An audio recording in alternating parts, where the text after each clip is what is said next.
Mesdames et messieurs les élus, bonjour. Merci de venir consacrer une partie de votre après-midi à ce webinaire que nous allons consacrer au plan national pont.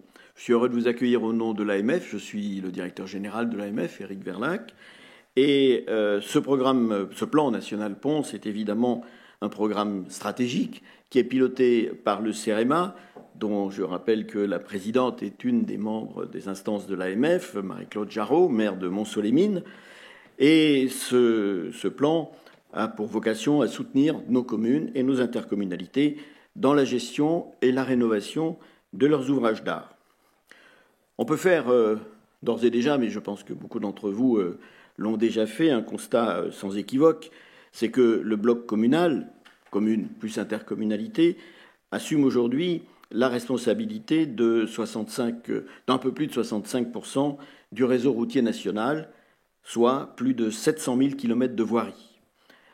En 2024, les communes, les intercommunalités ont consacré pas moins de 8 milliards d'euros à l'entretien de ces infrastructures vitales pour la mobilité quotidienne de nos concitoyens. Au cœur de ce réseau, il y a 120 000 ponts qui relient nos territoires. Malheureusement, et vous le savez, un pont sur 4 présente aujourd'hui un défaut significatif ou majeur, avec un coût médian de remise en état estimé à 80 000 euros par ouvrage. Mais ce n'est qu'une moyenne, une médiane. Depuis 2019, les collectivités ont accru leurs efforts, comme l'a souligné le rapport de l'Observatoire national de la route, mais ces investissements, on le constate, restent très insuffisants par rapport à l'ampleur des besoins et à la dégradation accélérée de ces ouvrages. Sans un appui fort de l'État, sans des financements nouveaux, les budgets locaux ne pourront pas faire face à cet enjeu de sécurité et de pérennité. C'est le constat que nous faisons avec les élus qui travaillent au sein de notre commission transport et mobilité. Alors, face à ce défi majeur, à l'échelle de chaque collectivité, le plan national pont est en fait un des leviers importants à notre disposition. Il offre le cadre technique, financier, méthodologique pour accompagner la restauration, la réhabilitation et la modernisation des ouvrages d'art. Au fil des dernières évolutions, le programme s'est adapté, il a élargi ses critères d'éligibilité, il a simplifié ou tenté de le faire ses procédures et il a renforcé ses enveloppes budgétaires de manière sans doute insuffisante, mais quand même significative, afin de toucher un plus grand nombre de collectivités, petites ou grandes. L'objectif de notre après-midi, de ce webinaire, c'est d'une part de vous permettre de comprendre le dispositif. Les équipes du CEREMA vous expliqueront les objectifs du plan, son organisation et les modalités d'accès aux aides. C'est aussi de vous présenter les critères d'éligibilité. Les équipes du CEREMA vous détailleront les seuils techniques, patrimoniaux, financiers à remplir pour pouvoir déposer un dossier. Et puis, troisième présentation, les évolutions récentes. Nous reviendrons sur les dernières adaptations du programme, les nouveaux types d'ouvrages pris en compte, l'élargissement des aides à la maîtrise d'œuvre et la simplification des montages juridiques. J'ai donc ici à l'AMF le plaisir d'accueillir 3 spécialistes du CEREMA qui sont en charge du plan. M. David Zambon, qui est directeur du programme Pont, M. Roland Abou, qui est directeur du département des techniques d'ouvrage d'art, et M. Gildos Santos, qui est directeur du département gestion intégrée du patrimoine d'infrastructure. Donc vraiment l'équipe qui porte au CEREMA le plan national pont. Donc ils vont partager avec vous leur retour d'expérience, des premières opérations, les bonnes pratiques, et naturellement ils répondront à vos questions. Pour qu'on puisse répondre à vos questions, puisque vous êtes très nombreux, nous vous demandons de formuler ces questions dans le chat. Les services techniques de l'AMF se chargeront de les transmettre aux intervenants lors des créneaux dédiés aux échanges et les réponses seront apportées à ce moment-là. Ou si elles ne le sont pas, elles le seront par écrit à chacun de vous si vous voulez bien nous donner vos coordonnées. Voilà, nous comptons évidemment sur votre participation active pour rendre ce webinaire vivant et concret. Et je vous rappelle que les équipes de l'AMF sont évidemment à votre disposition sur ces questions. Nathalie Fourneau, qui est à côté de moi, qui est directrice du service d'aménagement du territoire de l'AMF, et notre spécialiste, Louise Larcher, qui est conseillère technique, transport et mobilité. Je vous laisse donc la parole, Monsieur Zambon, pour cet après-midi, et merci de votre présence et de votre attention. Merci, Monsieur le Directeur Général. Bonjour à toutes et à tous, et vraiment très heureux de pouvoir intervenir à l'occasion de ce webinaire, et je remercie vraiment l'AMF de nous proposer cette intervention et ce webinaire, puisque vous l'avez souligné, ce programme national Pont, il touche directement la vie quotidienne des petites collectivités et des citoyens par l'utilité, la nécessité qu'il y a d'entretenir un patrimoine important. Et ce qu'on essaye et ce à quoi on s'attache, c'est que ce programme soit le plus opérationnel possible, qu'on puisse effectivement, à l'occasion de ce webinaire, mais j'allais dire tout le reste de l'année, avec les outils qu'on vous présentera et nos équipes dans les régions, pouvoir être en contact avec vous et répondre à vos questions et vous accompagner dans le dispositif pour aller jusqu'à l'objectif qui est celui de réparer des ouvrages les plus dégradés. Alors on est aujourd'hui dans un programme donc, que Gilles Dos Santos et Roland Imbou vont vous présenter dans une première phase sur l'état des lieux et les outils d'accompagnement, justement, tout ce qui ça a été souligné juste à l'instant sur la partie méthodologique qui est importante, parce qu'il ne s'agit pas seulement de réparer des patrimoines, c'est aussi de vous accompagner dans la gestion sur le long terme de ces ouvrages, et puis dans un deuxième temps sur le dispositif plus particulier de financement de la réparation des ponts, avec évidemment par rapport aux enjeux financiers qui vous seront présentés, des enveloppes qui ne répondront pas à tous les besoins, mais qui répondent aux besoins de chaque dossier déposé, et je dirais chaque affaire traitée est une affaire déjà une solution à apporter. Mais ce qui est important, c'est que c'est aussi un dispositif qui maintenant, je crois, est très opérationnel, avance, marche, les processus sont en place. On a effectivement fait quelques ajustements ces derniers mois avec l'État et en relation avec les associations d'élus. Et donc, la finalité, je pense, de cet échange, c'est vraiment de vous accompagner dans cette phase très concrète de mise en place. Donc, peut-être à ce stade, je vous propose qu'on passe à la phase suivante, qui est de présenter quelques données, quelques chiffres, et puis ce qui est à votre disposition pour vous accompagner dans la gestion de ce patrimoine. Merci, bonjour à tous.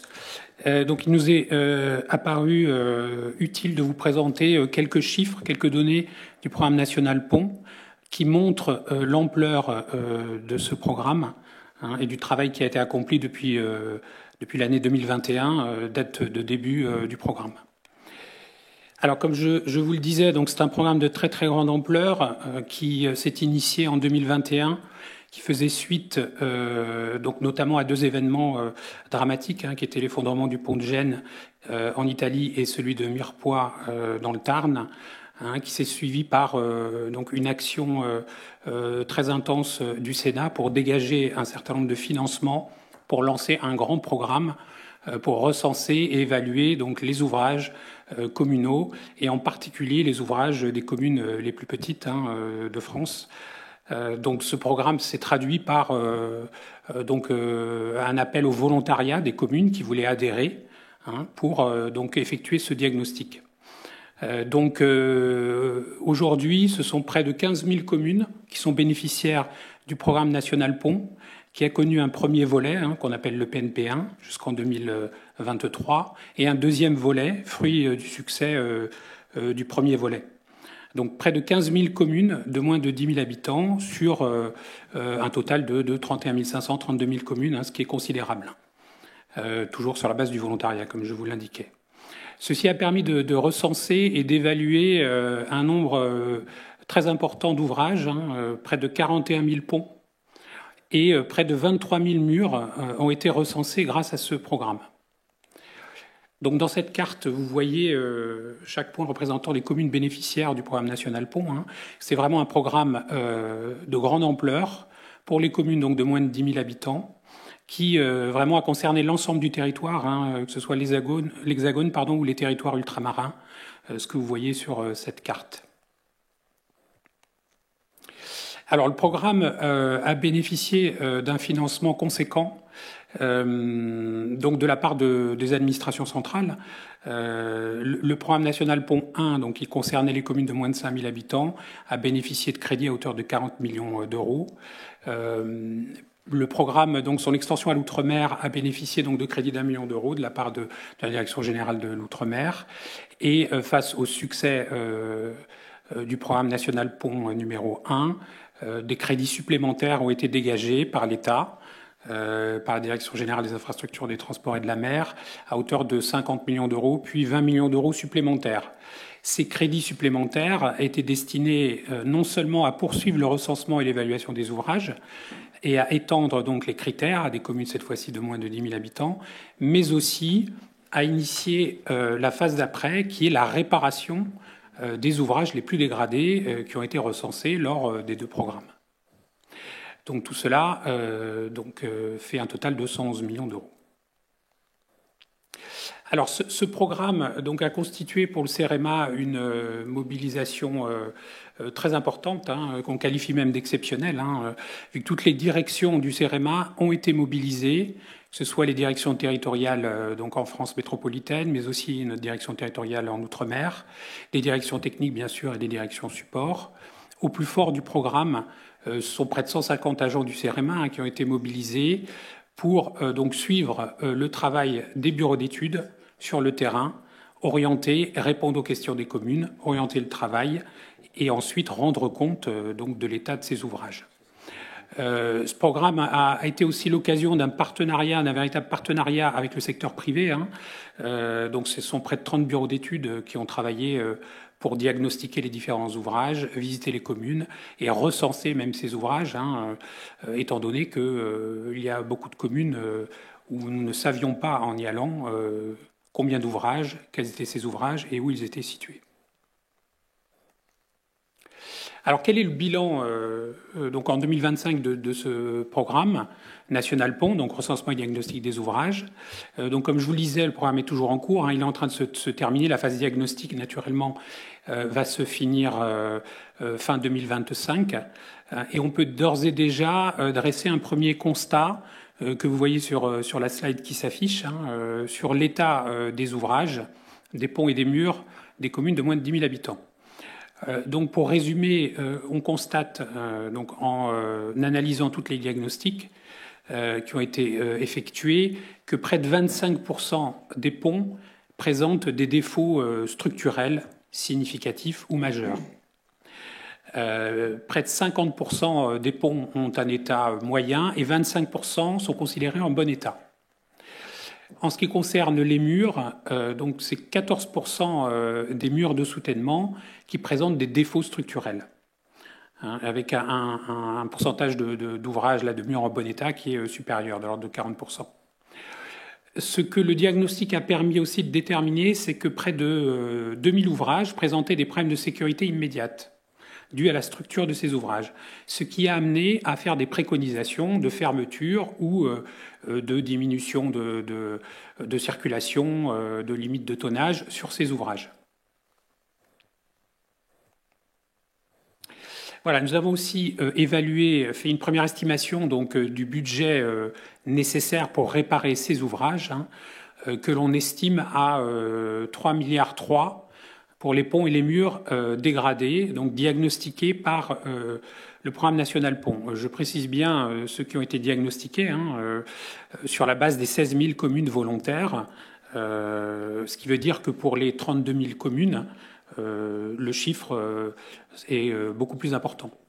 Parmi ces ouvrages dégradés, on estime que 1,3 milliard d'euros sont nécessaires pour réparer les ouvrages les plus dégradés, ceux qui ont la note la plus basse, qui ont des problèmes structurels significatifs ou majeurs. Et parmi ceux-ci, 730 millions d'euros seraient nécessaires pour donc réparer les ouvrages les plus dégradés et qui nécessitent une intervention à court terme. Donc ce sont des enveloppes considérables et on a estimé, sur la base d'un subventionnement des travaux de 60% du montant du coût des travaux, qu'il faudrait une enveloppe de 40 millions d'euros par an sur 10 ans pour traiter les ouvrages les plus dégradés. donc pour les 730 millions d'euros cités sur la slide. Ce sont des sommes naturellement considérables. Voilà pour ce premier panorama du programme. Je vous propose, sauf s'il y a des questions à ce stade, de poursuivre. Alors, diagnostiquer, c'est bien, mais proposer des solutions pour vous accompagner, vous, élus et techniciens donc de vos communes, pour vous aider à mieux gérer votre patrimoine, c'est mieux. Et ensuite, on verra, évidemment, réparer les ouvrages dégradés, c'est encore mieux. Donc le CEREMA, qui est un établissement public d'expertise, donc propose un certain nombre d'outils, de méthodes, pour vous aider à mieux gérer votre patrimoine. Et ce que je vous propose, c'est de faire un panorama, sans doute pas exhaustif, donc de ces méthodes et solutions d'accompagnement pour vous aider à mieux gérer votre patrimoine d'ouvrage.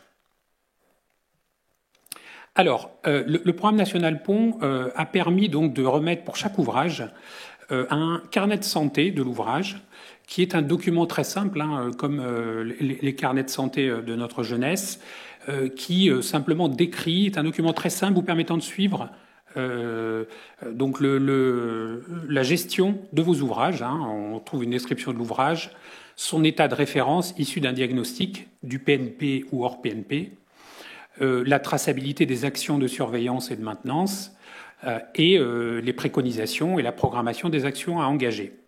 Donc ça a été effectué dans le cadre du programme national Pont pour les communes volontaires, mais naturellement, c'est un outil à disposition. Il y a d'ailleurs un guide du CEREMA qui le décrit, que chaque commune peut établir dans le cadre du suivi patrimonial de ses ouvrages. Le programme national Pont était aussi l'occasion de définir un certain nombre de solutions numériques, qu'on a qualifiées solutions numériques d'accompagnement, pour vous aider à mieux gérer le patrimoine. Donc on a deux solutions principales numériques. Il y aura évidemment tous les liens vers les sites Internet en question. Ces deux solutions sont le service SOS Pont, qui est plutôt à destination des élus, des petites communes, des EPCI, qui ont une question sur un point spécifique, et aussi nos partenaires de l'ingénierie locale, par exemple les ATD, avec lesquels vous êtes amenés, certains d'entre vous, à travailler, donc qui veulent suivre les questions sur leur territoire. Donc c'est vraiment la première porte d'entrée. Si vous, en tant qu'élu, avez une question sur des ouvrages, la première porte d'entrée, s'il y a bien un élément à retenir sur les outils, c'est SOS Pont. La deuxième plateforme très utile, qui est beaucoup plus technique, c'est une communauté sur le site Expertise Territoire, qui est un site Internet. Et cette communauté Pont est plutôt destinée aux responsables, à vos services techniques, en somme. Donc aux responsables voirie, ouvrage, aux directeurs des services techniques, etc. Donc en commune, en intercommunalité, en conseil départemental ou métropole, quand ils ont des questions générales très techniques sur les ponts, sur les ouvrages. C'est vraiment un espace technique d'échange entre pairs, de bonnes pratiques, de modèles de marché, de problématiques techniques, où il y a vraiment une émulation entre donc partenaires techniques pour apporter des solutions sur des problèmes techniques relatifs à la gestion, à l'entretien et à la construction d'ouvrages d'art. Donc ce sont deux solutions techniques principales, mais je dirais que s'il y a quelque chose à retenir, pour vous en tant qu'élu, c'est vraiment le service SOS Pont qui est une porte d'entrée. Et on va l'aborder un peu plus en détail.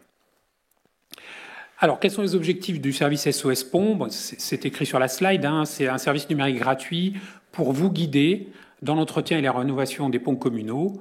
Donc les objectifs, c'est de répondre à vos questions, quelles qu'elles soient, et vous orienter vers les outils ou les personnes appropriées.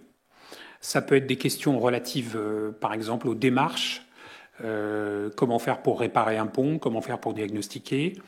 Ça peut être des questions relatives au financement ou des questions même un petit peu plus techniques sur la façon, les méthodes de gestion de patrimoine. Donc le système est très simple, c'est une plateforme collaborative dont vous voyez l'adresse qui s'affiche. Vous posez les questions et ensuite vous êtes mis en relation avec des experts du CEREMA qui vont orienter votre demande. C'est un service donc, qui a été ouvert depuis la mi-2023, donc depuis un peu plus de 18 mois maintenant, qui a un très grand succès. Vous voyez quelques chiffres à l'écran. On a accompagné près de 500 communes. Ce qui est assez remarquable, c'est que 60% des communes donc, qui sont adressées à ce service sont des communes de moins de 1000 habitants, ce qui est un chiffre très important. 30% des communes ont entre 1000 et 5000 habitants. Donc c'est vraiment destiné donc, aux communes qui sont les moins outillées en services techniques, par exemple. Et donc, comme je vous l'indiquais, il y a beaucoup de demandes et au fur et à mesure, évidemment, que le service est connu, on a de plus en plus de demandes. Mais surtout, n'hésitez pas, adressez-vous. C'est vraiment la première porte d'entrée pour ensuite bénéficier de l'ensemble des outils et l'expertise du CEREMA. Voilà, comme je vous le disais, donc, vous aurez au bout du fil, entre guillemets, des experts du CEREMA. On a 8 experts qui sont chargés d'orienter, de répondre aux questions. Et tout ça n'est pas en vase clos en interne au CEREMA. On a aussi des partenaires départementaux qui suivent les questions sur leur territoire et qui peuvent ensuite vous apporter des réponses ou vous aider. On pense par exemple aux agences techniques départementales qui peuvent ensuite vous aider à réaliser des dossiers techniques, des études, etc. Voilà, sur expertise territoire, je vais passer un petit peu plus vite. C'est aussi un service qui est très utilisé, qui est plutôt une plateforme, comme je vous disais, collaborative d'échange entre pairs sur la gestion des ouvrages d'art, plutôt à destination de vos services techniques, là où quand on rentre vraiment dans le dur, des études, des expertises, des problématiques techniques, où il y a vraiment un échange de bonnes pratiques sur toutes ces problématiques techniques liées à la gestion patrimoniale d'ouvrages d'art. Voilà, c'est indiqué dans la slide. On partage sur les problématiques. Il y a une veille aussi sur les dernières techniques, les dernières publications techniques. On échange des informations sur des sujets très spécifiques, peinture anti-corrosion, appareil d'appui, vraiment des sujets très techniques, mais qui sont utiles une fois que les décisions relatives à la gestion patrimoniale ont été prises et quand on doit rentrer vraiment dans la technique. Alors, le CEREMA propose naturellement d'autres solutions et des outils d'accompagnement. Nous avons des guides techniques. On vous met les liens dans la slide. On a aussi une importante activité de formation, qui est l'un des cœurs de métier du CEREMA. Un certain nombre de formations sur la gestion patrimoniale, qui sont plutôt des formations à la carte selon vos besoins. Et là encore, au risque de me répéter, donc c'est vraiment le service SOS Pont par lequel vous pouvez par exemple solliciter une formation.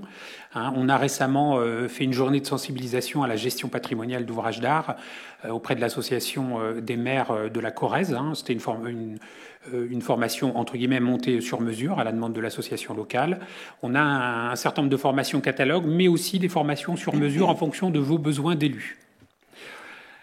Et on a naturellement des missions d'expertise et d'assistance à maîtrise d'ouvrage sur des problématiques ponctuelles en fonction des sollicitations, là encore, et de la pertinence de l'intervention du CEREMA. Je vais vous citer donc dans les 2 dernières slides de ces 2 premières parties donc quelques outils de référence.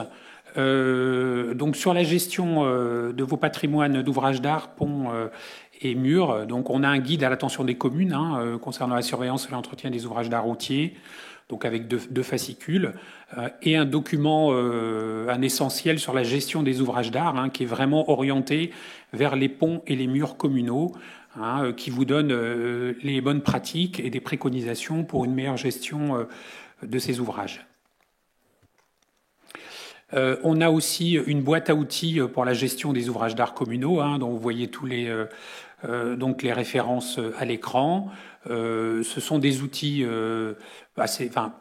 évidemment techniquement rigoureux, naturellement, mais aussi assez ludiques. Vous y trouverez des vidéos, des notices essentielles, des outils de gestion, des liens vers différents documents d'appui, toujours pour vous aider et vous assister dans la gestion de votre patrimoine d'ouvrages d'art.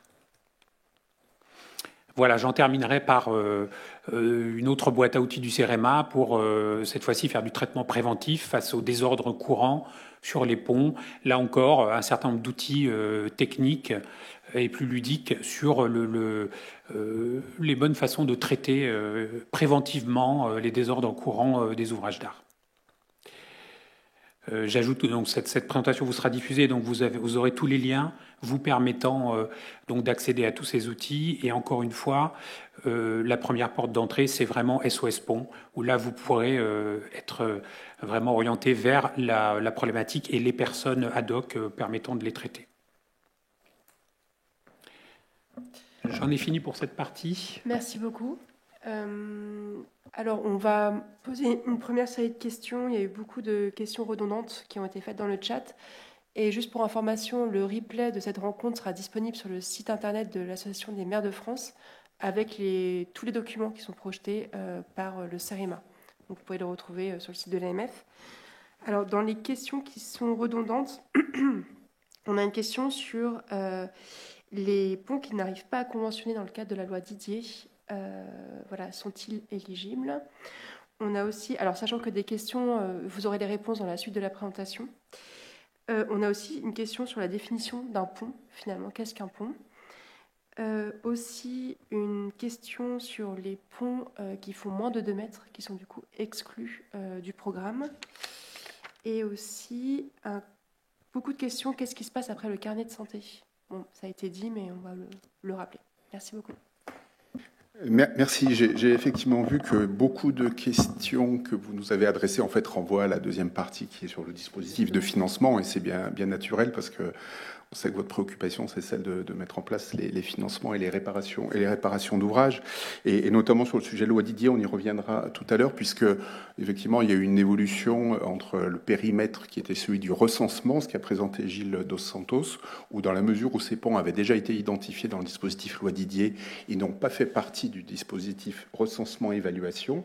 En revanche, sur le dispositif de financement, il y a des solutions sur les ouvrages loi Didier, et on y reviendra, y compris sur la question des conventionnements avec les opérateurs nationaux.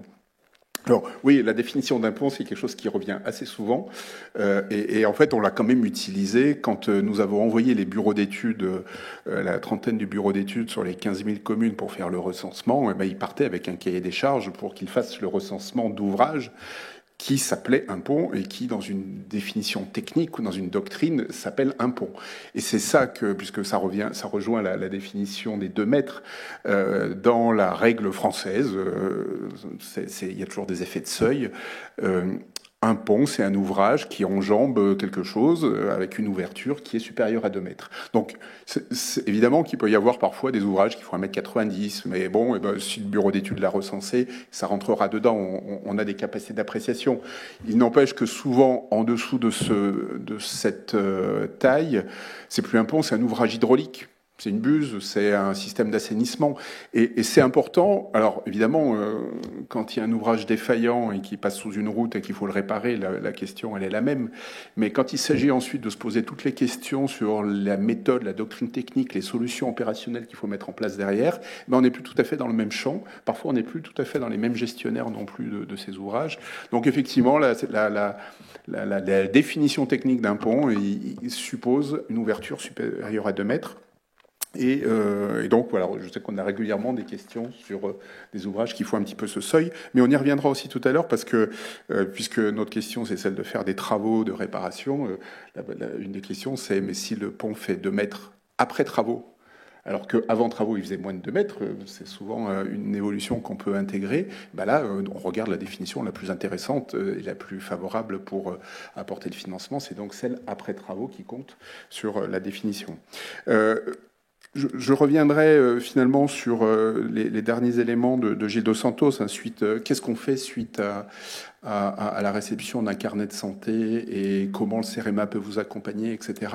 Alors, je peux vous donner quelques éléments généraux, mais l'important de cette plateforme et de cet échange qui vous met en relation avec des experts et puis avec nos équipes des directions territoriales, c'est ensuite de pouvoir vous apporter une réponse personnalisée. Parce que là, on va avoir quelques grands principes, mais évidemment qui ne répondront peut-être pas 100% à toutes les questions correspondant à vos cas, aux cas que vous rencontrez. Mais pour faire court, il y a une question sur les suites du carnet de santé. Ben voilà, ça va être un peu décrit maintenant. Et puis le dispositif SOS Pont, il est là vraiment pour vous guider étape après étape. Il y a des questions de comment on choisit un maître d'œuvre, comment est-ce que le CEREMA peut faire le travail, etc. Ben ça, c'est le contact avec les équipes locales qui vous permettra d'avancer. Soit le CEREMA, parce que c'est des ouvrages un peu complexes et les capacités d'intervention sont là, pourront vous proposer quelque chose. Soit, effectivement, on va vous accompagner pour trouver des professionnels. Et le partenariat qu'on a construit aussi avec les fédérations professionnelles pour qu'elles répondent, en fait, qu'elles répondent à vos sollicitations, sont aussi un des éléments de la réponse. Voilà. Et puis, il y a un certain nombre de guides. Encore une fois, on va beaucoup parler des enjeux de réparation et de remise en état de ce patrimoine, mais je soulignerai aussi le guide là, de gestion des ponts, des ouvrages avec la série de fiches qui a été signalée, parce qu'il y a plein de travaux d'entretien courant, ne serait-ce qu'enlever la végétation tous les ans, s'assurer que les systèmes d'assainissement, l'évacuation de l'eau est bien assurée tous les ans, de faire une intervention sur les ponts. Ça participe d'une bonne gestion d'un ouvrage et de sa durabilité. Et donc ces actes de gestion que vous pouvez faire avec vos agents communaux, avec ceux de l'intercommunalité ou éventuellement avec des prestataires, c'est aussi une part importante des conseils qu'on peut vous donner pour s'inscrire sur le long terme de la gestion de ce patrimoine important. Voilà. Sauf s'il y a encore des questions un petit peu méthodologiques ou sur le cadre général, moi je proposerais peut-être qu'on enchaîne sur la partie financement peut-être. Hein. D'accord ? Donc Roland. Oui, donc bonjour à tous. Alors, voilà, donc je vais vous présenter deux slides sur un petit peu le rappeler le principe initial du programme national Ponts Travaux, puis après on va faire un point sur les ajustements du règlement.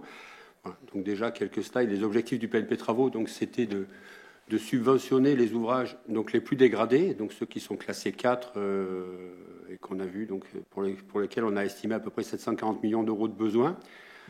Voilà, donc les communes éligibles, ce sont toutes les communes qui étaient éligibles au PNP1 et au PNP2, donc ça représente 31 335 communes. Voilà, donc les ouvrages, c'est ce qu'on a vu, c'est les ouvrages ayant, pour les ponts, c'est les ouvrages ayant une ouverture supérieure à 2 mètres, donc des ponts en fait, et pas des ouvrages hydrauliques. Pour les murs de soutènement, c'est les murs aval. Voilà, et il faut évidemment que les ouvrages portent une voirie communale, donc tout type de voirie. Ça peut être une voie, ça peut être un chemin piéton, ça peut être une piste cyclable, voilà, donc il y a tous les éléments. Et puis après, évidemment, c'est ce que je redis, c'est classé niveau 4 au PNP ou enfin, fortement dégradé, qui nécessite une intervention d'urgence. Voilà. Donc pour faire ça, on dépose un dossier sur démarche simplifiée. Alors avant de déposer le dossier sur démarche simplifiée, c'est ce qu'on disait tout à l'heure sur la suite du carnet de santé, c'est bien de passer par SOS Pont, parce que SOS Pont va déjà vous permettre de savoir et de vous dire clairement si votre ouvrage est éligible ou pas, et si ça vaut la peine de déposer un dossier. Il va vous indiquer aussi, enfin, pas que ça, il fait plein d'autres choses, mais sur la partie un peu suivie du PNP Travaux, il va aussi vous indiquer quels sont les éléments qui sont nécessaires et suffisants pour pouvoir avoir un dossier de qualité. Après, donc, le CEREMA a instruit le dossier. Donc, nous, on a surtout une instruction technique. J'y reviendrai tout à l'heure on parle un peu de la maturité du dossier et de la complexité, enfin, pas une vraie complexité, mais bon, je sais que certains élus pensent qu'il y a une certaine complexité dans le dossier. Après, on attribue la subvention et après, nous, on conserve aussi tous les éléments pour un petit peu savoir le type de réparation qui ont été faites, les pathologies qui ont été identifiées, le coût des travaux, ce qui nous permet effectivement d'avoir une bien meilleure visibilité du patrimoine et du suivi du patrimoine communal. Alors, on a pris un exemple d'une commune qui a suivi le processus complet. Donc en septembre 2022, elle a eu son carnet de santé. Il y a eu sa visite. En décembre, elle a eu son carnet de santé. Elle a pris contact elle a fait des études complémentaires, comme ça a été conseillé dans le carnet de santé. Elle a pris contact avec SOS Pont. Elle a suivi les recommandations et elle a déposé son dossier et elle a obtenu une subvention au PNP Travaux, sans difficulté. Voilà. Alors maintenant, on va revenir un peu sur le contenu du dossier de subvention, puisque c'est un sujet important et on parle beaucoup de maturité et de complexité du dossier. Donc sur le plan technique, il vous est demandé un dossier qu'on appelle mature. Alors, mature, ça veut dire qu'on a un programme de travaux adapté, hein, parce qu'en fonction des ouvrages d'art, la maturité n'est pas la même, qui justifie et définit la solution. En gros, il faut qu'on soit sûr qu'en fonction des pathologies, la solution qui est proposée, elle soit correcte, elle soit bien étudiée, elle soit techniquement faisable et surtout, elle soit bien estimée. Voilà. Et puis aussi avoir fait l'ensemble des études complémentaires nécessaires à la validation, c'est-à-dire tout ce qui est études environnementales, études hydrauliques, géotechniques, parce qu'il y a beaucoup de risques qui sont liés au retour sur la géotechnique, au retour sur les études environnementales, sur les études hydrauliques, et qui, si elles ont été mal appréhendées ou fait avant que le dossier soit mature, qui représentent des coûts supplémentaires qui ne sont pas intégrés dans la subvention. Voilà, donc ces études, ce qu'on vous demande, en fait, c'est ce qui doit être mené, que vous posiez ou pas une demande de subvention pour faire vos travaux dans le respect de la loi, la réglementation et les normes en vigueur. Voilà.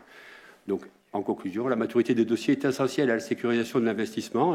Ça garantit aussi que l'argent que vous mettez, il sert à réparer un pont de manière durable et qui garantit la sécurité des usagers qui vont l'emprunter. Voilà. Et surtout, elle vous garantit un montant de subvention adapté.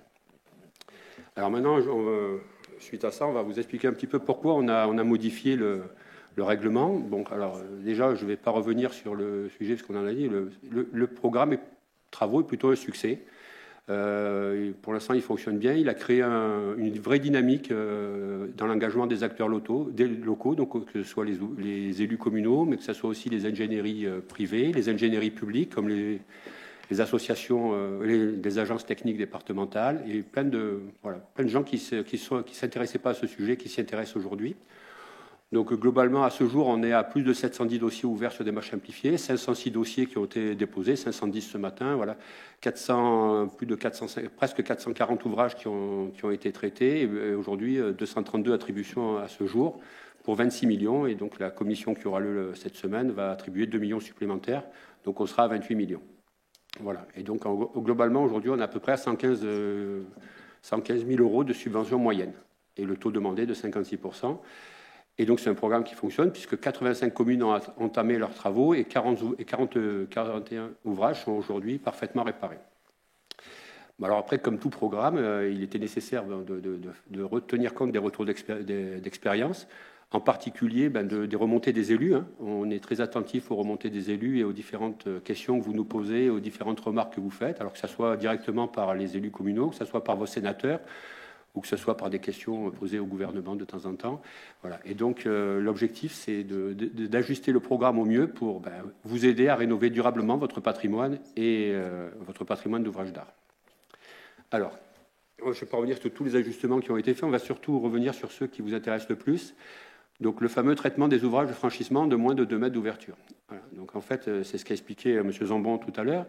Voilà. En dessous de 2 mètres, c'est un ouvrage hydraulique et c'est pas un ouvrage d'art. Voilà. Par contre, dans le cadre des évolutions climatiques et aujourd'hui beaucoup d'ouvrages qui ont été construits il y a plus de 50 ans ou 60 ans ne tiennent pas compte des nouveaux régimes hydrauliques, des problématiques environnementales. Et si ces ouvrages sont à démolir et reconstruire, ils seront feront l'objet d'un élargissement important qui augmentera leur ouverture et qui donc fera que l'ouvrage, une fois construit, est supérieur à 2 mètres. Donc aujourd'hui, le règlement, on ne s'occupe pas de l'ouverture avant travaux, on s'occupe de l'ouverture après travaux. Voilà. Donc vous pouvez avoir un ouvrage, on appelle d'exemple aujourd'hui d'ouvrages, je vais vous en donner quelques-uns. Voilà, traitement des ouvrages de franchissement. Voilà, par exemple, on avait un ouvrage avec deux bus FIMIL, donc il y a 2 ouvertures à moins d'1 mètre, et puis après on a un cadre de 2,50 m par 1,50 m, donc on a un élargissement, et ça rentre bien dans le cadre d'un ouvrage d'art. Donc ce dossier a été subventionné. Un autre cas qui est plus fréquent et que beaucoup d'élus connaissent, voilà, parce qu'il y a beaucoup d'ouvrages qui ont été faits comme ça dans les années 30 et 40. Voilà, donc c'est un ouvrage où on a 2 cadres de 80 par 1,50 m, donc même globalement l'ouverture globale est de 1,60 m.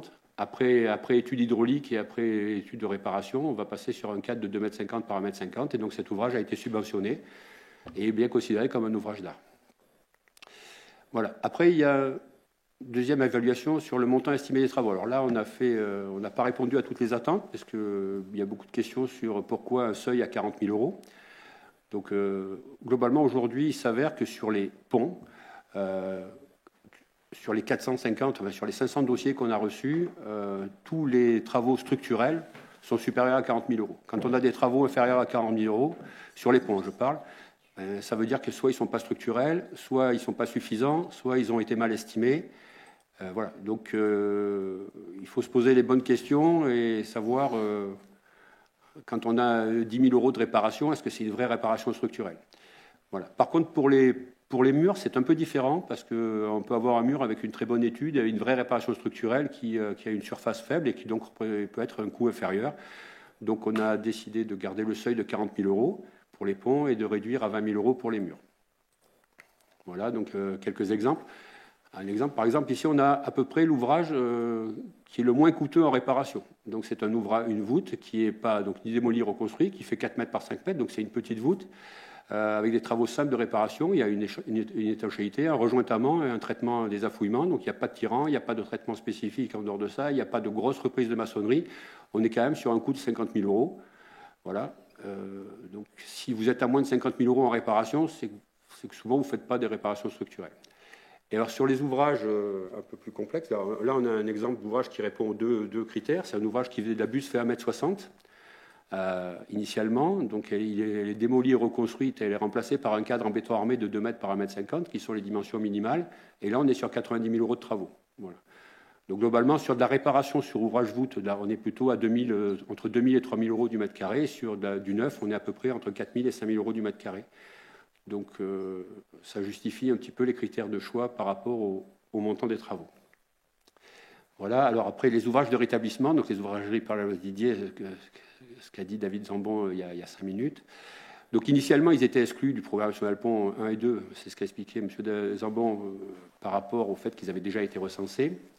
Voilà. Et donc, par continuité, on les avait exclus du programme d'aide. Donc ça, c'est un sujet qui a été revu. Donc aujourd'hui, les ouvrages qui relèvent de la loi Didier et qui nécessitent des travaux structurels de remise en état donc, seront subventionnés à une réserve, c'est qu'il y ait une convention passée entre la commune et donc soit l'État, soit la SNCF, soit VNF, de manière à identifier parfaitement les travaux qui sont à la charge de la commune et on subventionnera les travaux qui sont à la charge de la commune.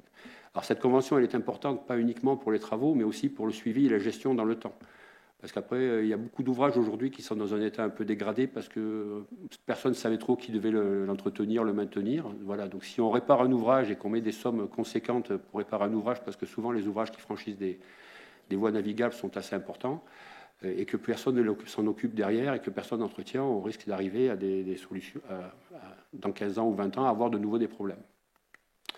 Voilà, alors les travaux d'urgence, ça revient un peu sur le montant des travaux, les 40 000 euros.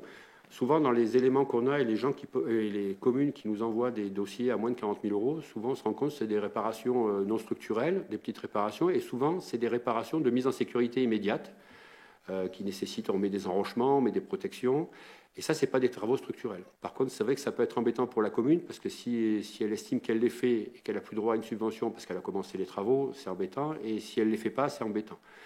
Donc aujourd'hui, dans le cadre du nouveau règlement, de la même manière que les études, les travaux d'urgence de mise en sécurité ne constituent pas un début d'exécution et donc seront intégrés dans l'assiette subventionnable lorsque la commune fera les travaux de réparation pérennes et définitifs. Voilà, donc c'est-à-dire que vous pouvez faire vos travaux d'urgence qui seront pris en compte dans les subventions. Voilà. Après, il y a eu quelques autres ajustements qui sont importants. Déjà, on a tenu compte de vos demandes sur le seuil et sur l'amélioration de la trésorerie. Donc déjà, le seuil de subvention, il est porté à 1 million d'euros, voire plus avec autorisation du comité d'administration du CEREMA. Mais bon, aujourd'hui, les subventions supérieures à 1 million d'euros sont quand même très rares. Mais par contre, on en a quelques-unes entre 500 et 1 million d'euros, et donc ce qui permet d'accompagner les communes. Voilà. Maintenant, contrairement au règlement initial où il fallait attendre le début des travaux pour pouvoir percevoir une avance, aujourd'hui, dès que la décision est attribuée, vous pouvez percevoir une avance, ce qui vous permet de payer vos bureaux d'études et d'avoir un peu de trésorerie en réserve au début des travaux. Et aussi, un sujet qui était demandé par de nombreux élus, c'est la possibilité de demander un acompte de 50% quand vous avez atteint 50% de la somme subventionnée. Voilà. Puis d'autres points qui sont importants aussi pour vous. Bon, la date de fin de l'aide est décalée au 30 juin 2026 pour l'instant. Le montant de l'aide donc, a été réévalué à 44 millions au lieu des 35 qui étaient initialement dédiés. Voilà, et puis il y a plusieurs points de détail qui ont été modifiés pour améliorer la lecture du règlement, dont les précisions sur la maturité du dossier, sur lequel je vais revenir tout de suite. C'est un sujet parce que beaucoup de communes estiment que le dossier est complexe. Alors déjà, d'un point de vue administratif, je pense que le CEREMA, avec l'usage de démarches simplifiées et puis une certaine souplesse sur les documents attendus, on est plutôt peu regardant sur les documents et on s'attache au fond et pas à la forme. Donc déjà, d'un point de vue administratif, on a simplifié au maximum. Ensuite, après, pour la maturité, l'objectif, c'est quand même d'attribuer aux communes une subvention adaptée à des travaux robustes et résilients. C'est-à-dire avoir des ouvrages qui soient correctement réparés, qui ne risquent pas de s'effondrer, qui sont bien estimés et qui nécessitent peu d'entretien dans le futur. Voilà, donc c'est pour ça. Donc globalement, aujourd'hui, quand on reçoit des dossiers de ce type-là, on les refuse et on propose aux communes de se rapprocher de SOS Pont, de se rapprocher du CEREMA. Et on fait le point avec ces communes, l'objectif étant que tous les ouvrages classés 4 et qui sont présentés au programme national pont de travaux soient subventionnés à terme. Donc, par exemple, aujourd'hui, il y a 15% des dossiers qui ont été présentés qui sont non matures. Il y a 45 dossiers refusés qui ont été redéposés par les communes. Donc aujourd'hui, 30 ont été instruits et 29 ont donné lieu à une attribution. Et dans cette attribution, le montant attribué est en moyenne 20% supérieur à la première demande et plus adapté. Et surtout, on se rend compte que chaque fois, les travaux sont... Il y a des travaux complémentaires qui n'avaient pas été prévus initialement. Il y a des éléments qui auraient posé pas mal de soucis s'ils n'avaient pas été pris en compte. Voilà. Et aujourd'hui, toutes les communes, les 30 communes qui ont vu un premier refus et qui ont participé, redéposer un dossier, sont tout à fait satisfaits de la manière dont ça s'est passé et de la subvention qui leur a été attribuée. Voilà, donc quelques chantiers en cours. Donc là, par exemple, la commune de Clermont-Savès, voilà, donc ça, c'est une dalle béton armée qui a été remplacée par un cadre. Voilà, donc là, on est pour 90 000 € de travaux. Voilà, là, on est sur un pont qui était en mauvais état et qui a été remplacé par un pont de dalle. On est à 350 000 €. Et puis là, quelques photos de ponts qui ont été réalisés dans l'est de la France. Voilà.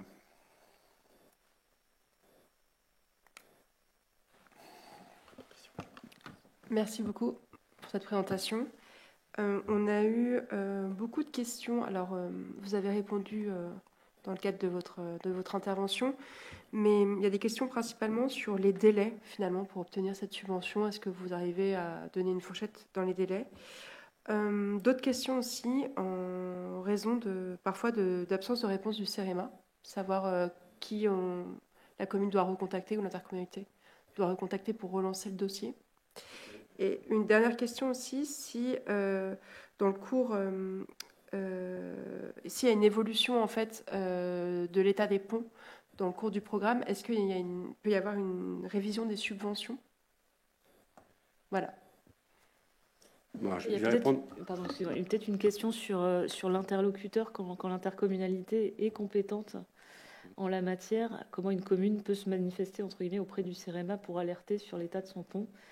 Et elle comprend qu'elle n'est pas éligible stricto sensu peut-être pour déposer le dossier sur la plateforme, enfin sur démarche simplifiée. Mais voilà, comment cette articulation peut se faire aussi avec vous pour alerter sur le besoin en l'occurrence. Moi, je vais répondre aux 4 questions. Alors, la première question, donc, c'était sur les délais. Sur les délais. Alors les délais sont variables. Si vous présentez un dossier mature, bien présenté, bien structuré, il est instruit rapidement, en quelques jours, et il y a une commission d'attribution tous les 15 jours. Et donc il est présenté à la commission d'attribution. Donc un dossier peut prendre au minimum, c'est donc 3 semaines, et il y a beaucoup de dossiers qui sont traités en 3 semaines.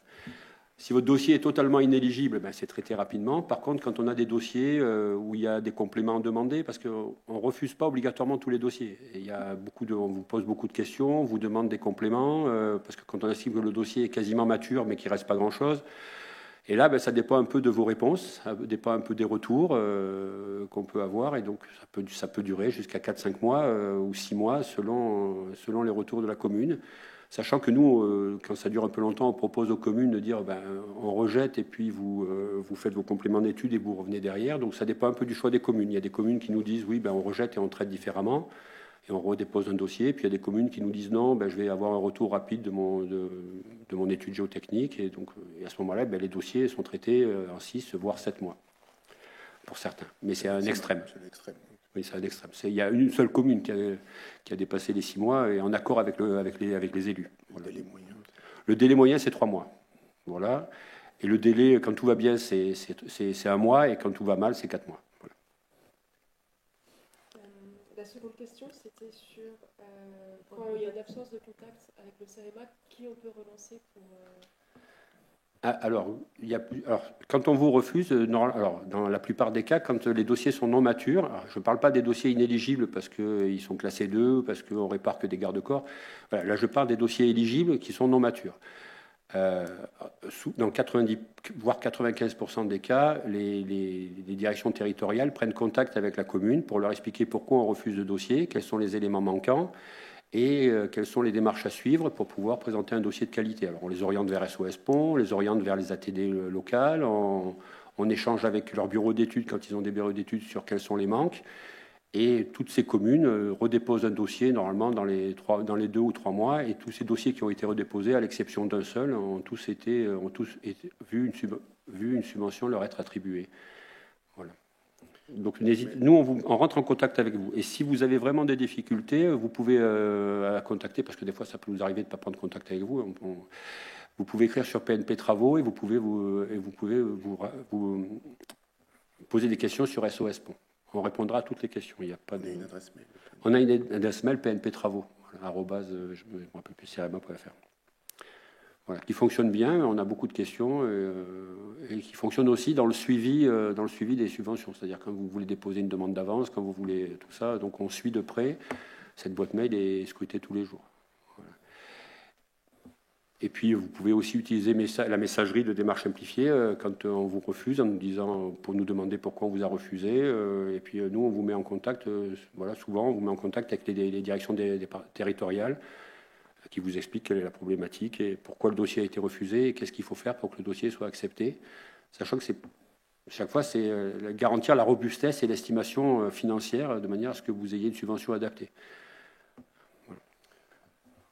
Quand donc un ouvrage a fait l'objet d'un dépôt, d'un dossier, d'une subvention attribuée, et qu'entre-temps, avant que les travaux commencent, une crue vient emporter l'ouvrage ou le dégrader plus largement, il y a une possibilité de déposer un dossier complémentaire. Donc il faut nous prévenir pour déposer les éléments complémentaires d'un dossier. Il y aura sûrement évidemment des conséquences sur l'évaluation du coût de l'opération. Et dans ces conditions-là, on prend une décision modificative sur le montant de la subvention. Encore une fois, c'est dans les cas, c'est prévu dans les décisions, c'est dans les cas de situations imprévues. On a beaucoup insisté sur l'enjeu et l'intérêt d'avoir des dossiers complets pour éviter les mauvaises surprises, parce que effectivement, quand on attribue une subvention, on ne revient pas dessus. La règle, c'est ça, parce que si on revenait à chaque fois qu'il y avait des ajustements, au-delà du nombre de dossiers que ça créerait ou le nombre de fois qu'on réviserait le même dossier, ça pose de toute façon question sur la gestion de l'enveloppe globale de subventions dont on dispose. Mais l'exception à ça, c'est qu'effectivement, une dégradation nouvelle d'un ouvrage après un événement, quel qu'il soit, qui a provoqué une détérioration forte de l'ouvrage, vous pouvez redéposer, nous prévenir et puis redéposer ensuite un dossier complémentaire. Oui, en complément de ce que dit M. Zambon, c'est pareil pour le carnet de santé. Vous pouvez avoir un ouvrage qui a été visité en 2022. On a beaucoup de cas comme ça. Ils ont tous été traités et subventionnés. Un ouvrage qui a été visité en 2022, qui était classé 2 ou 3. Puis il y a eu des crues, ce qui est arrivé dans le nord de la France ou dans certaines régions françaises, et qui ont fortement dégradé l'ouvrage. Donc là, soit il y a des photos. Quand l'ouvrage est démoli, vous n'avez pas besoin de refaire passer un bureau d'études, mais vous pouvez nous envoyer des photos.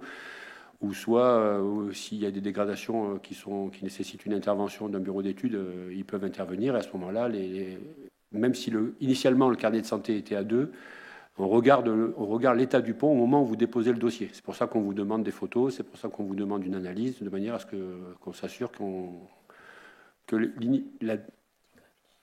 l'évaluation initiale a bien été faite. Voilà. Il y a une question sur le pont effondré. Alors le pont effondré, le pont effondré, on en a quelques-uns, donc ils sont subventionnables de fait, puisqu'ils sont parfaitement dégradés, même si vous n'avez pas fait d'inspection détaillée ou si vous n'avez pas fait d'évaluation. Oui, j'interviens. Pour être éligible au programme, vous n'êtes pas obligé d'être passé par le CEREMA dans le cadre du PNP1 ou du PNP2. Les cas, par exemple, de ponts effondrés, évidemment, personne n'a fait d'évaluation et une photo suffit pour nous démontrer que le pont nécessite d'être réparé. Et après, vous pouvez avoir fait appel à votre ATD, par exemple, ce qui est le cas souvent, ou à une ingénierie qui a fait l'équivalent de ce que fait le CEREMA.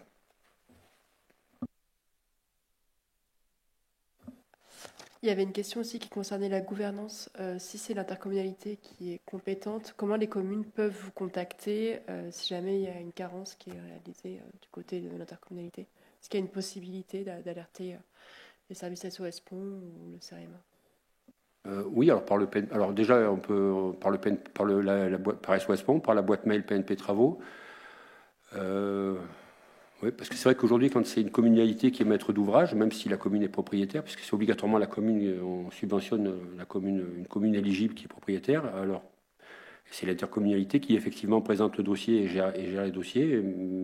Si la commune estime que l'intercommunalité n'intervient pas suffisamment tôt, elle peut prendre contact avec le CEREMA, effectivement, soit par le biais de PNP Travaux ou par SOS Pont. On a des communes qui sont en intercommunalité, qui sont passées par SOS Pont au titre communal. Le critère d'éligibilité qui était une simplification au démarrage du programme. Quand il a été lancé, c'était dans le cadre de France Relance. Il fallait aller très vite. On a pris des critères d'éligibilité pour que le programme soit démarré en l'espace de 6 mois. Enfin, entre le moment où on a eu la décision de lancer le programme et puis les premières visites sur le terrain, il s'est passé 6 mois. Donc, on avait pris le critère d'éligibilité indépendamment des modes de gestion de la commune. Et effectivement, dans le questionnaire et maintenant dans la gestion des opérations, on a des opérations de ponts communaux qui sont en fait gérées par des intercommunalités, mais ça ne change pas les règles d'éligibilité des ouvrages. Oui, en fait, peu importe le gestionnaire, peu importe le maître d'ouvrage délégué, l'important c'est le propriétaire de l'ouvrage. Il y avait aussi des questions sur le niveau de technicité du carnet de santé et ce qu'il permettait en termes de rédaction des cahiers des charges ensuite pour réaliser les travaux. Est-ce que le carnet de santé est un pré-cahier des charges ou est-ce qu'il faut une prestation supplémentaire pour rédiger des cahiers des charges? Comment ça se passe au niveau des marchés de maîtrise d'œuvre? Voilà, il y a pas mal de questions là-dessus. Alors là, ça rappelle la maturité du dossier. Alors le carnet de santé, c'est une évaluation à dire d'expert. Donc c'est une inspection visuelle, on regarde. Alors il y a des fois, effectivement, quand le pont est très dégradé, on se rend compte qu'il est niveau 4. Des fois, il faut faire des inspections supplémentaires, mais en aucun cas, les carnets de santé et les éléments qui sont mis dans le carnet de santé ne représentent un cahier des charges suffisant pour avoir une subvention. La plupart du temps, ils disent qu'il n'y a pas besoin de faire d'inspection détaillée pour réparer le pont parce que c'est évident qu'il faut le réparer, mais ça ne veut pas dire que ce qui est indiqué dans le carnet de santé est suffisant pour réparer le pont. Il faut faire appel à quelqu'un qui s'y connaît en ouvrage d'art. Donc, ça peut être une ingénierie privée, une ingénierie locale. Il y a aussi beaucoup de PCI qui ont des services techniques de qualité. Il y a des ATD qui ont des services techniques de qualité. Mais le carnet de santé n'est pas un programme de travaux. En aucun cas. Et les quelques communes qui se servent du carnet de santé pour demander un devis à un maçon, dans tous les cas, dans 99% des cas, quand on regarde ce qui est proposé, ça ne répond pas du tout aux problématiques et aux pathologies de l'ouvrage et ça ne permet pas de réparer l'ouvrage. Donc dans tous les cas, il faut faire appel à quelqu'un qui analyse les pathologies et qui propose un programme approprié. Le carnet de santé n'est pas du tout un programme. Merci.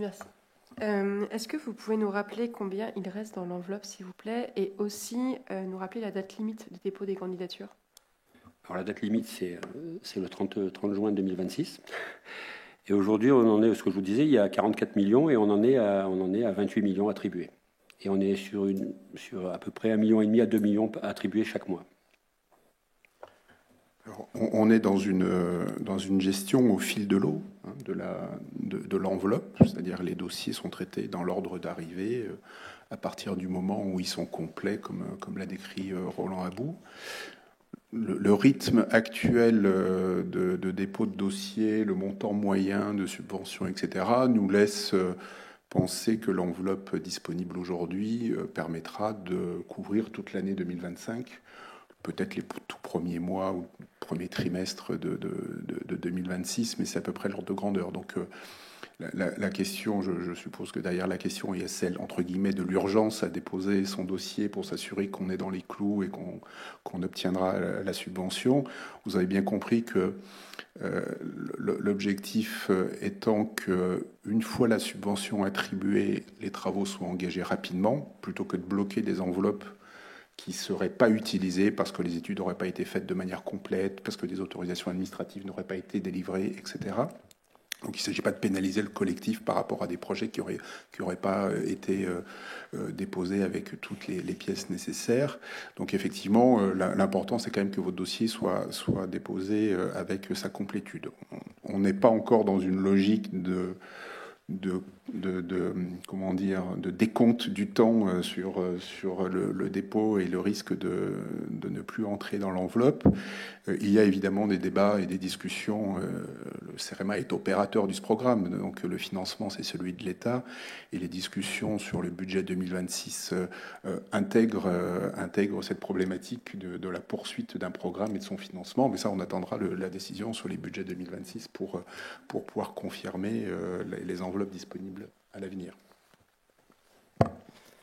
Donc, pour compléter, prenez le temps nécessaire et suffisant pour déposer un dossier de qualité qui sera traité rapidement, plutôt que de déposer de toute urgence un dossier qui finalement sera traité moins rapidement que les autres et qui nécessitera des compléments.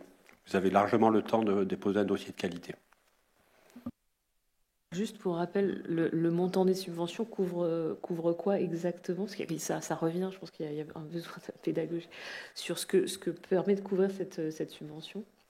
Alors, exactement. Les dépenses subventionnables sont toutes les dépenses, études, travaux et accompagnement, y compris travaux d'urgence, qui sont liés à la remise en état du pont.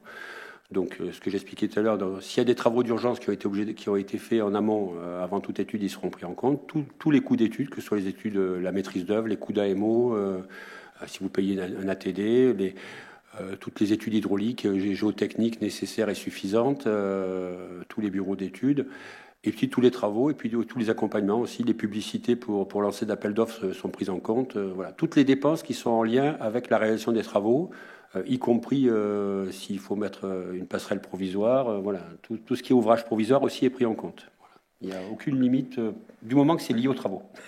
Et évidemment, je pense que derrière la question, il y a celle de l'avance que vous devez faire pour les études, puisque le dossier qui nous est déposé pour être retenu doit avoir des études suffisamment avancées pour avoir un programme de travaux mature.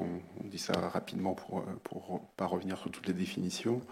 Et donc, ça suppose effectivement de vous, collectivités, de faire l'avance de ces montants. Et après, dans le plan de financement, cette subvention du programme Pont couvre l'ensemble.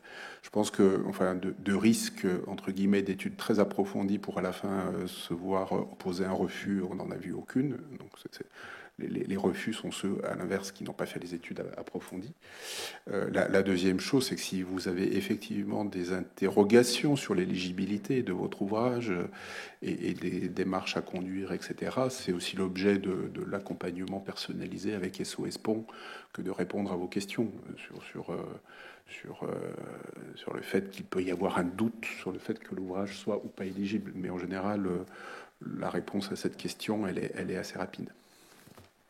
Oui, donc pour compléter ce que dit M. Zambon, quand vous passez par SOS Pont, la réponse de SOS Pont, elle vous dit si votre ouvrage est éligible ou pas éligible. À partir du moment où l'ouvrage est éligible, ce que je vous disais, déjà dans 85% des cas, les ouvrages éligibles ils ont une subvention du premier coup, et dans les 15% où ils sont refusés, comme on les accompagne, donc globalement aujourd'hui, tous les ouvrages éligibles qui ont été présentés au dossier PNP Travaux ont été subventionnés, soit sans complément, soit après complément ou après redépôt.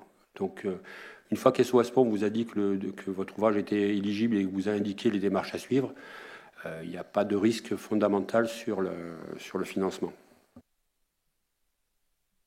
Après, il y a pas mal de questions sur la mutualisation, le fait que entre les ponts qui relient deux communes, on raisonne par pont ou on raisonne par commune, vous voyez ce que je veux dire, en termes de subvention. Alors là, on raisonne par ouvrage.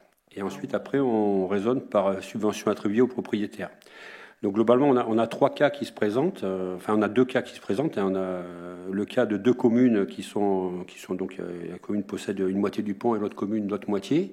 Et les 2 communes sont éligibles. Donc là, il y a deux solutions. Soit il passe une convention entre les communes et il y a une commune qui porte la totalité et on subventionne la totalité de ce qui est porté par la commune. Soit chaque commune dépose un dossier et on subventionne chacun pour partie. Et après, il y a un deuxième cas qui, lui, est un peu plus complexe. C'est le cas où il y a un propriétaire de l'ouvrage qui n'est pas éligible. Par exemple, vous avez une commune qui est mitoyenne avec Toulouse et qui a un ouvrage, un exemple, par exemple, parce que c'est un exemple qu'on a eu. La commune est éligible, évidemment, Toulouse n'est pas éligible. Et bien, on prend en compte la part qui est établie par convention entre les maîtres d'ouvrage. Il faut toujours une convention qui nous précise bien comment sont répartis les financements, parce que l'objectif est effectivement de financer que les parties dont les propriétaires sont éligibles.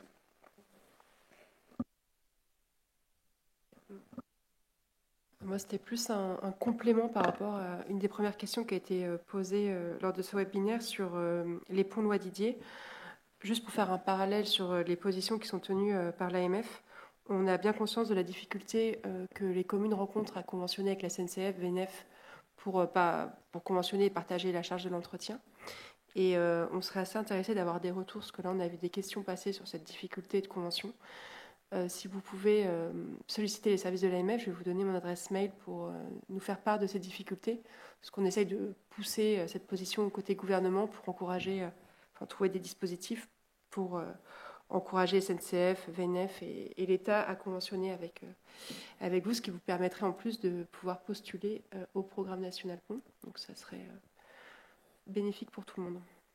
Je pense qu'il faut avoir en tête, c'est qu'effectivement, la capacité de financer la part qui reste à la commune sur les travaux structurels dans le cadre d'ouvrages dits loi Didier, donc de franchissement d'ouvrages d'un réseau VNF, SNCF ou État, cette capacité de financer ne se substitue pas à ce qu'a prévu la loi Didier avec tout le travail de conventionnement.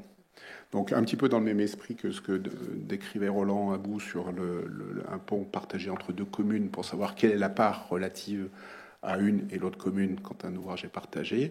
De la même manière, il faut qu'on puisse s'appuyer sur cette convention entre la commune et le gestionnaire du réseau, l'opérateur, pour savoir quelle est la part qui revient à la commune et donc la part subventionnable. Donc on connaît les difficultés à obtenir parfois ces conventions. Ça fait partie aussi des messages que l'on fait passer au ministère et aux opérateurs concernés. Les interventions de l'AMF, vous l'avez cité. Sachez que notre dispositif, il permet malgré tout, après le coup, de répondre aux problématiques de financement, enfin d'y participer en tout cas, mais il ne résout pas la question de la loi Didier en elle-même. Il y avait aussi des questions sur la mutualisation des subventions dans le cadre du programme national pont. Est-ce que la subvention du programme peut être ajoutée à d'autres subventions? Enfin, quel est l'état, entre guillemets, de la pratique en la matière pour arriver à financer la totalité du volume des travaux, en fait? Alors oui, tout à fait. D'ailleurs, le taux est fixé à 60% pour permettre d'obtenir les 20% minimum de la DETR ou de la DSIL. Et aujourd'hui, la DETR, c'est la dotation. Quand ça existe, en fait. Quand ça existe, parce que, attention, autant le programme national pont, toutes les communes éligibles y ont droit, autant il y a certains départements qui ne donnent pas de DETR pour les ponts. Voilà, il y a des conseils départementaux qui donnent des subventions. Donc globalement, aujourd'hui, et puis il y a aussi ce que peu de communes savent et qu'on dit souvent, et y compris à vos sénateurs, c'est qu'un pont peut déroger à la règle des 20% d'autofinancement. C'est-à-dire qu'aujourd'hui, normalement, dans le cadre du Code des collectivités territoriales, il y a une obligation d'avoir 20% d'autofinancement pour le maître d'ouvrage par rapport aux subventions publiques.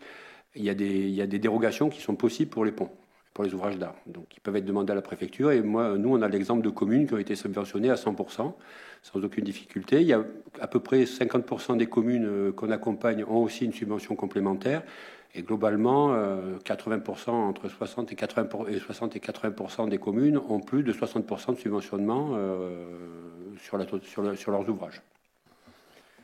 Dans la part qui reste, il y a des outils aussi de financement qui ont été mis en place, et notamment la Banque des Territoires, qui a un programme spécial orienté pour les ponts. Après, il y avait encore une question sur le fait de mutualiser des ponts sur un même cours d'eau. Par exemple, si deux ponts quasiment identiques dans le même état sont espacés de 50 mètres, est-ce que ça peut rentrer dans le même projet pour atteindre les 40 000 euros Vous voyez ce que je veux dire? Est-ce qu'on peut mutualiser les ouvrages? Alors là, il y a deux questions. Il y avait deux questions qui sont souvent posées. Alors déjà, pour plein de raisons, on préfère... Nous, on subventionne pas un programme de travaux, on subventionne des réparations sur un ouvrage. Donc c'est mieux de déposer un dossier par ouvrage, ce qui permet aussi, parce que si les travaux se font pas en même temps, s'il y en a un qui est fait à plus long terme, ça permet effectivement d'attribuer les subventions au moment où les travaux sont terminés. Ensuite, aujourd'hui, c'est pas parce qu'on rajoute 2 ponts à 20 000 euros que les réparations sur les 2 ponts seront structurelles. Vous a expliqué que dans 99% des cas, les ponts dont le montant était inférieur à 40 000 euros, c'était souvent que les réparations n'étaient pas structurelles. Et c'est pas parce qu'on met 2 ponts avec des réparations non structurelles que ça devient une réparation structurelle. Voilà.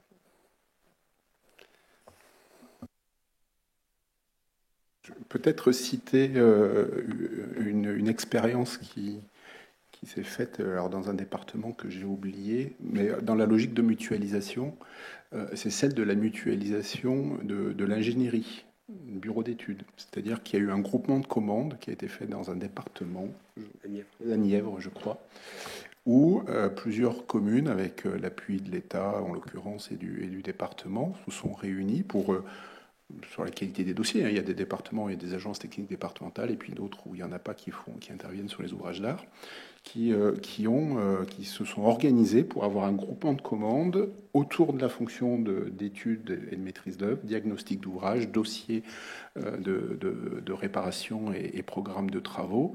Et donc cette partie qui est celle du déclenchement, souvent, c'est une question que vous nous avez posée, qu'est-ce que je fais après le carnet de santé? Il y a les outils d'accompagnement, etc. Mais effectivement, l'étape sensible, c'est celle de choisir un bon bureau d'études pour qu'il vous produise les études adaptées, qu'ils ne fassent pas l'impasse sur des enjeux environnementaux.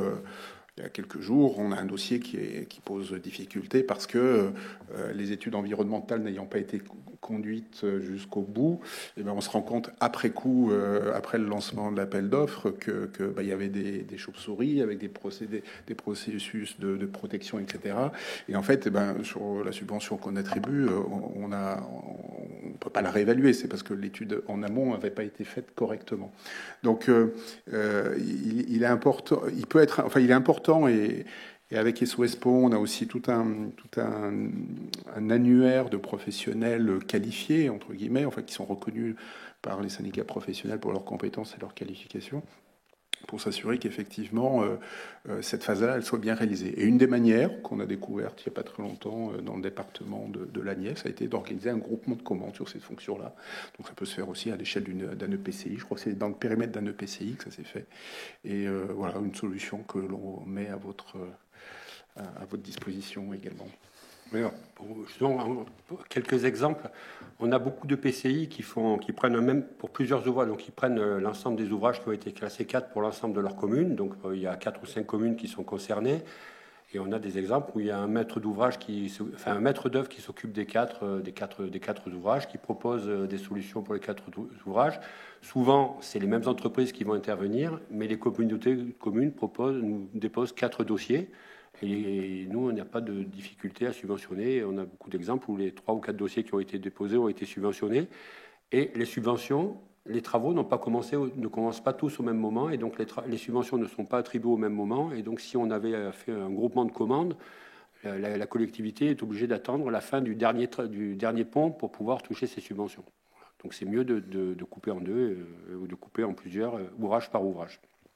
Mais ça n'empêche pas d'avoir un même maître d'œuvre et une même entreprise.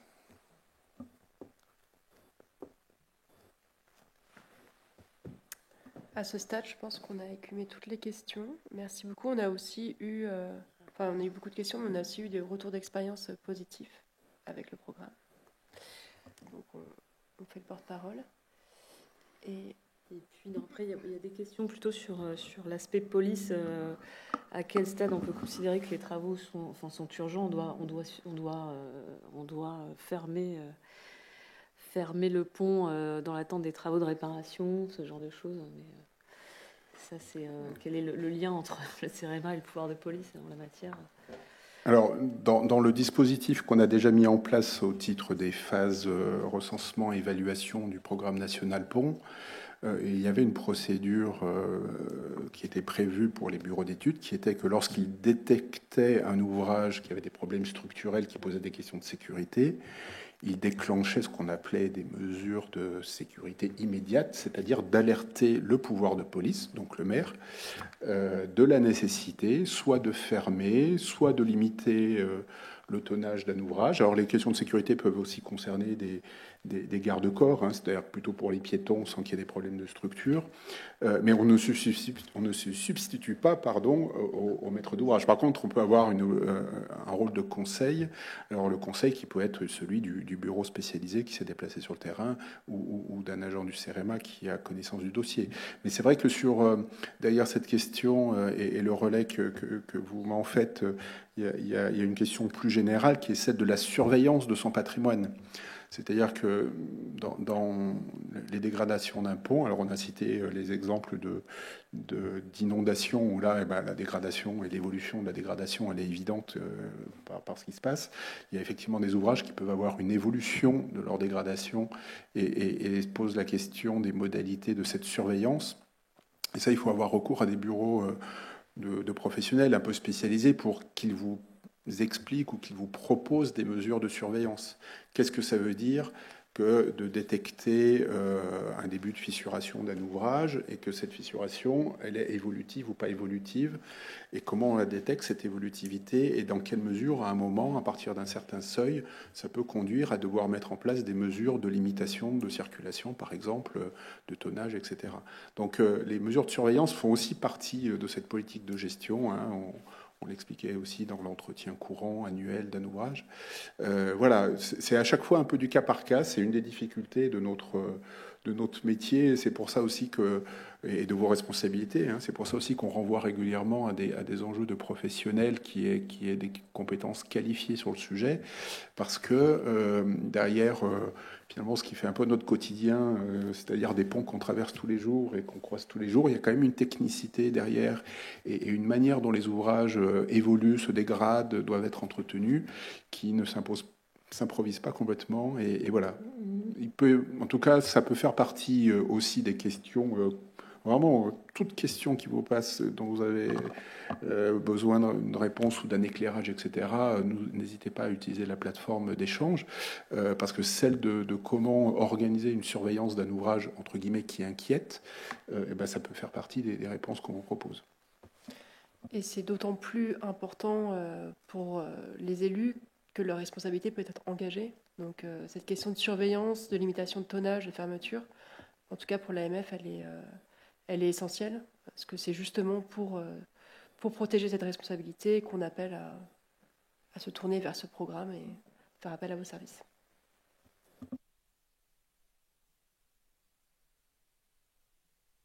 Quelques questions très techniques sur la réparation de la voûte d'un bief. Peut-elle relever de subventions du programme, hormis la DETR? Voilà. Et puis effectivement, toutes ces questions d'interdiction de circulation liées à un état de dégradation très fort de l'ouvrage posent question pour le rétablissement de la voie. Mais dans quel délai on peut réobtenir l'ouverture de la circulation de ces voies qui sont condamnées? On voit que c'est une question, mais voilà. Vous faites partie d'un des éléments de réponse. Mais... Alors, sans être très au courant voilà, un bief, c'est normalement, on répare tout ce qui est ouvrage d'art. Un bief, c'est pas un ouvrage d'art, c'est des ouvrages hydrauliques, donc ça rentre pas dans le cadre. Voilà. Non, je pense parce qu'on a eu des dossiers qui ont été déposés et qui en fait étaient des réparations de digues et dans laquelle effectivement il y avait un passage pour l'eau, mais bon, c'était pas un ouvrage d'art. Voilà, attention. Ensuite, après, pour les problématiques sont claires. Quand un ouvrage, quand un expert a estimé qu'il fallait limiter en circulation, voire le fermer, pour le rouvrir, il faut avoir fait obligatoirement des travaux de réparation. Sinon, si on fait rien et qu'on le rouvre, il y a un vrai risque. Voilà. Donc après, c'est une urgence des travaux. Alors, ce que je dis, il peut y avoir des mises en sécurité ou qui permettent une certaine protection, et ça, on les prend en compte, même si elles sont en dessous de 40 000 euros. Mais quand un ouvrage est fermé ou limité en tonnage, c'est que souvent les réparations à faire sont importantes et puis il faut les faire rapidement. Et on est là justement, c'est bien l'objectif du programme national Ponts Travaux. Écoutez, je pense qu'on est arrivé à la fin des questions. Écoutez, et à la fin peut-être de ce webinaire. En tout cas, si vous avez d'autres questions, nous on les prend en compte. Louise Larcher, qui vous a envoyé son mail, peut vous répondre. Je crois que Catherine Maligne du CEREMA est aussi en ligne et a envoyé des informations. Et puis évidemment, nous avons compris qu'il fallait passer par la plateforme SOS Ponts pour toutes les questions. Et par vous-même, peut-être. Merci beaucoup. Effectivement, alors on insiste beaucoup sur cette plateforme parce que d'une part, c'est un moyen d'être en relation avec la multitude que vous êtes et par rapport à notre organisation derrière. Et puis, il n'y a en général pas de réponse à un élu qui ne peut pas intéresser un autre élu. Donc en fait, derrière aussi cette plateforme, on capitalise toutes les réponses que l'on peut faire. Et même si elles sont à chaque fois personnalisées, il y a quand même assez régulièrement des types de réponses qui sont de même nature. C'est aussi pour nous un outil d'efficacité collective pour pouvoir répondre à toutes vos questions et répondre, quel que soit l'expert qui se trouve derrière le clavier, répondre avec les mêmes éléments sur tout ce qui peut vous préoccuper ou toutes les questions que vous pouvez avoir. Voilà. En tout cas, merci beaucoup. Merci, messieurs. Merci à vous. Et à bientôt. Alors. Merci.